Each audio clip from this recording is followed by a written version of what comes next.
ঢাকার এক ব্যস্ত বাজারে কাজ করত এক তরুণ নাম রায়হান। ছোটবেলা থেকেই খুব সাধারণ পরিবারে বড় হয়েছে সে।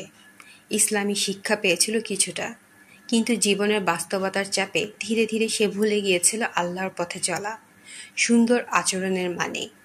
একদিন সকালে দোকানে আসে এক বৃদ্ধ মানুষ, হাতে একটি ছোট্ট ব্যাগ। রায়হান ব্যস্ত ছিল গ্রাহকদের সামলাতে। বৃদ্ধটি ধীরে ধীরে বললেন, বাবা, একটু চিনি দিতে পারবে? পরে টাকা দেব। রায়হান রাগী স্বরে বলল, বিনা পয়সায় কিছু পাওয়া যায় না, বুড়ো মানুষ। আগে টাকা দাও, তারপর চিনি নাও। বৃদ্ধটি নিঃশব্দে ফিরে গেলেন।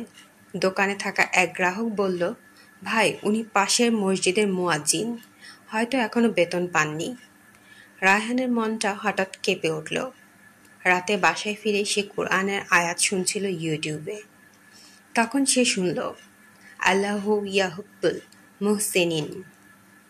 অর্থ, নিশ্চয়ই আল্লাহ সৎকর্মশীলদের ভালোবাসেন। সূরা আল বাকারা 2:1-9-5। এই আয়াতটি যেন সরাসরি তার হৃদয়ে গিয়ে লাগল। সে ভাবল, আমি মুসলমান হয়েও কেমন আচরণ করলাম আজ। আল্লাহ তো সৎ আচরণকারীদের ভালোবাসেন।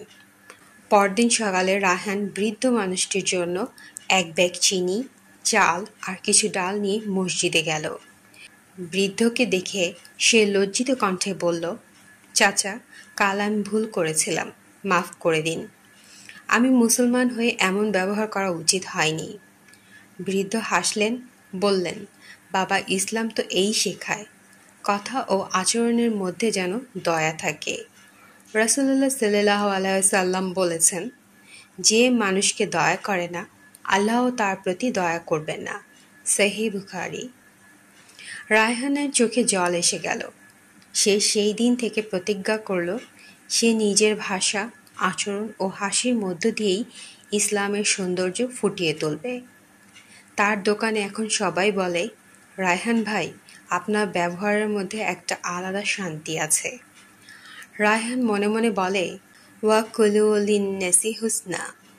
অর্থ, মানুষের সঙ্গে সুন্দরভাবে কথা বলো। সূরা আল বাকারা 2:8-3। তার জীবন বদলে গেল শুধু এক আয়াত ও এক দয়ার আচরণে। এভাবেই আচরণের সৌন্দর্য ইসলামের সৌন্দর্যকে প্রকাশ করে।